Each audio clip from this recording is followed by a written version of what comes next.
ನಮಸ್ತೆ, ನಾನು doctor Shweta Biradar, consultant physician ಮತ್ತು ಡಯಾಬಿಟಾಲಜಿಸ್ಟು. ಇವತ್ತು ಬಿ ಪಿ ಬಗ್ಗೆ ಮಾತಾಡೋಣ. ಬಿ ಪಿ ನಾವು ಇತ್ತೀಚೆಗೆ ಯಂಗ್ಸ್ಟರ್ಸಲ್ಲೂ ಕೂಡ ನೋಡ್ತಾ ಇದ್ದೀವಿ. 25 ವರ್ಷ ಮೇಲ್ಪಟ್ಟವರಲ್ಲೆಲ್ಲ ಬಿ ಪಿ ಸಿಮ್ಟಮ್ಸ್ ಕಂಡುಬರ್ತಾ ಇದೆ. ಅದಕ್ಕೆ ಕಾರಣ ಪುವರ್ ಲೈಫ್ ಸ್ಟೈಲ್ ಮತ್ತು ಡಯಟ್ರಿ ಹ್ಯಾಬಿಟ್ಸು ಮತ್ತು ಒಬೆಸಿಟಿ. ಬಿ ಪಿ ಸಿಮ್ಟಮ್ಸ್ ಏನೇನು? ತಲೆ ಸುತ್ತು ಬರೋದು, ತಲೆ ಭಾರ ಆಗೋದು, ಉಬ್ಸ ಬರೋದು, ತುಂಬಾ ಜಾಸ್ತಿ ಬಿ ಪಿ ಇದ್ದರೆ ಕಣ್ಣು ಮಂಜಾಗೋದು, ಜಾಸ್ತಿ ಉಬ್ಬಸ ಬರೋದು. ಇನ್ನು ಕೆಲವೊಂದು ಸಲ ಏನೂ ಸಿಮ್ಟಮ್ಸು ಇರೋದಿಲ್ಲ, ಇನ್ಸಿಡೆಂಟ್ಲಿ ಡಿಟೆಕ್ಟ್ ಆಗುತ್ತೆ.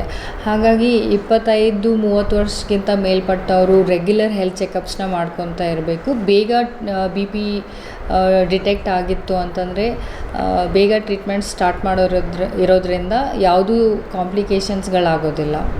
ಕೆಲವೊಬ್ಬರು ನನಗೆ ಬಾರ್ಡರ್ಲೈನ್ ಬಿ ಪಿ ಇತ್ತು, ಬಾರ್ಡರ್ಲೈನ್ ಶುಗರ್ ಇತ್ತು ಅಂತ ಮೆಡಿಸಿನ್ಸ್ನ ಸ್ಟಾರ್ಟ್ ಮಾಡಿರೋದಿಲ್ಲ.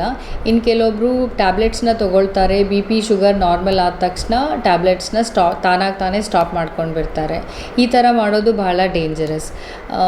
ನಿಮಗೆ ಐದರ್ ಪ್ರೀ ಡಯಾಬಿಟೀಸ್ ಇರುತ್ತೆ, ಡಯಾಬಿಟೀಸ್ ಇರುತ್ತೆ, ಪ್ರೀ ಹೈಪರ್ಟೆನ್ಷನ್ ಇರುತ್ತೆ ಅಥವಾ ಹೈಪರ್ಟೆನ್ಷನ್ ಇರುತ್ತೆ. ಬಾರ್ಡರ್ಲೈನ್ ಅಂತ ಏನೂ ಇರೋದಿಲ್ಲ.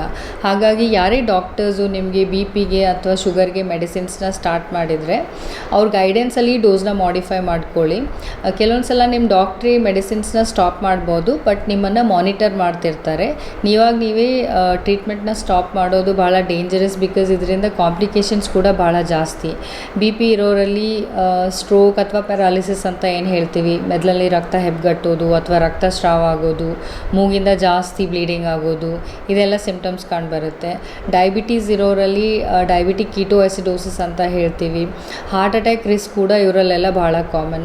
ಹಾಗಾಗಿ ನೀವೇ ಟ್ರೀಟ್ಮೆಂಟ್ನ ಸ್ಟಾಪ್ ಮಾಡೋಕ್ಕೆ ಹೋಗಬಾರ್ದು. ನಿಮ್ಮ ಡಾಕ್ಟರ್ ಗೈಡೆನ್ಸಲ್ಲಿ ಅವ್ರು ಹೇಳಿದ ಪ್ರಕಾರ ಟ್ರೀಟ್ಮೆಂಟ್ನ ತೊಗೊಂಡು ರೆಗ್ಯುಲರ್ ಫಾಲೋ ಅಪ್ಪಲ್ಲಿ ಇರೋದು ಭಾಳ ಇಂಪಾರ್ಟೆಂಟ್.